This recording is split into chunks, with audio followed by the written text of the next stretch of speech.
Hi, this is Phoebe Blamey from Clover Financial, and I'm here with Daisy Stevens. We wanted to talk to you about what your New Year's resolutions might be. Good afternoon. How are you? I'm good. So we wanted to go through a few steps. A lot of people will have a New Year's resolution of maybe saving money to buy a house, Yeah. maybe reducing their debt, or maybe reducing their home loan or investment loans to make them more affordable or build up some equity in their homes.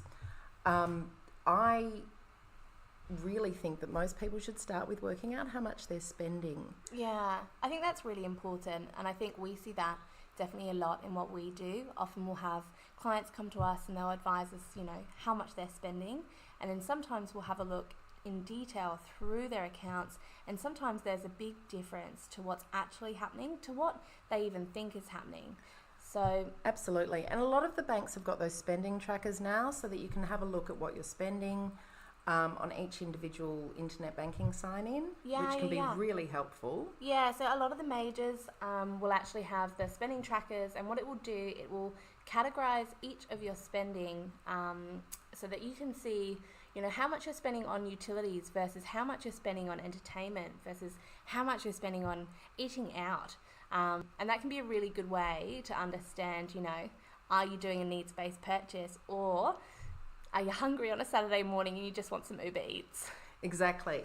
And our marketing manager had worked out that she was spending about $15 every time she left the house on under $5 purchases, multiple under $5 purchases, coffees, small snacks for her baby, all of those sort of things. How much did that equate to for a month? I know, it's quite amazing. So based on her doing one lot of $15 purchases every single day, that's $450 per month, and then it works out to be $4,500 per year.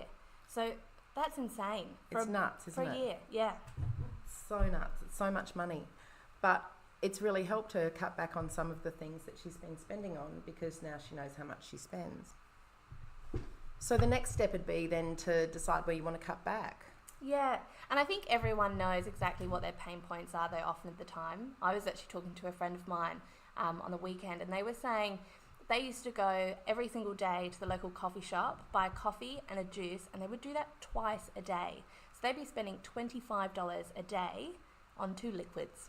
It's insane, isn't it? Yeah.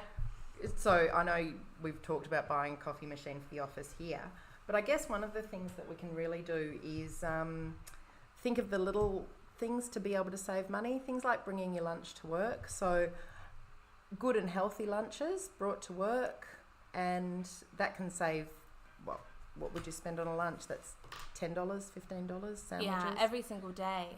And often you can do a bulk purchase, you can put them in the freezer, defrost them in the office, and you're good to go. And I reckon that would save you $50, $70 a week. Without a doubt. Yeah. That'd save a lot of money.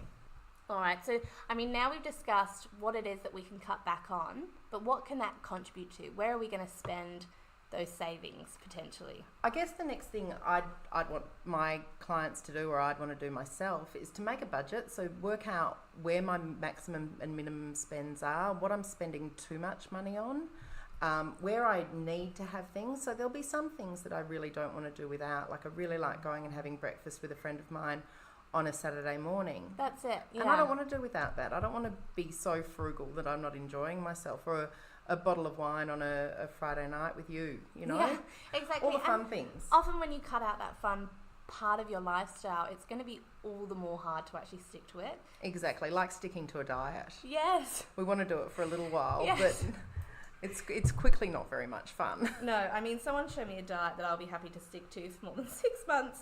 I'll tell you that right now. So we can save a lot by making a budget and having a look at what we're spending. Are we setting our goals then? I think so. I think what's going to be important is, once we know how much we can cut back on, how much we're going to be able to potentially put into our savings account each month, or, reverse our debt by, you can have a discussion with us and we'll be able to determine where is the smartest way to make the most of your money.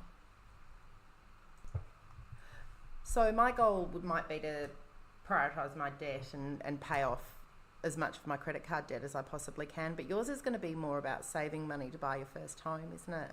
Well, that's it. Yeah. So different people will have different goals, and I think that's important for anyone out there that potentially has either some problem or some pain points when it comes to debt, to come and speak to us. But then also, if you don't have any debt and you are looking at saving, but you don't know how much you can afford to purchase for, and you don't know the ins and outs of that side of thing, then to sit down with us too and we can go through that all with you.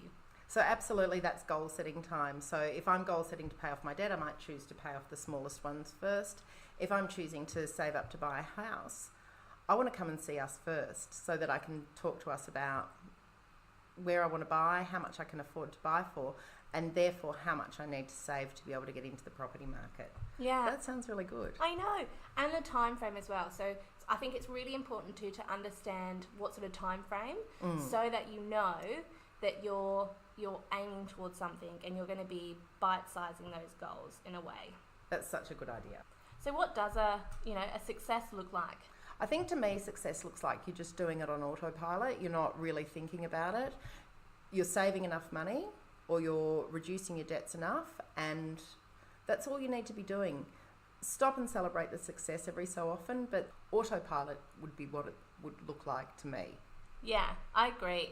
And especially, if you've got a savings plan where you want to, potentially save $5,000 a year, you want to celebrate those wins every single month when you meet that target, and that's why it's so good to have us too. Exactly, because we can spot it and make sure that people are on track and all of that sort of stuff. Remember that client I had, and she was living at home with her parents. They weren't charging her any rent. So lucky. So lucky. And her and her boyfriend saved $70,000 in a year. I just think that's amazing. She was amazing. Most parents wouldn't do that. No. And most parents shouldn't do that. No. Yeah. So now we've got our small wins and we're getting toward our big goal. We're celebrating our success along the way, and we're talking to us to make sure that we're on track. Lucky you. So we're doing really well. What do we want to do next? Well, I think once you start getting towards, especially when you're looking at purchasing a home, say you're getting towards your savings goal and the amount that you need, it's important for us to regularly check in with you and make sure those goalposts are exactly the same. So sometimes people will go and they'll see a professional and then they won't revisit that professional potentially off their own back, maybe after a year or 2 years.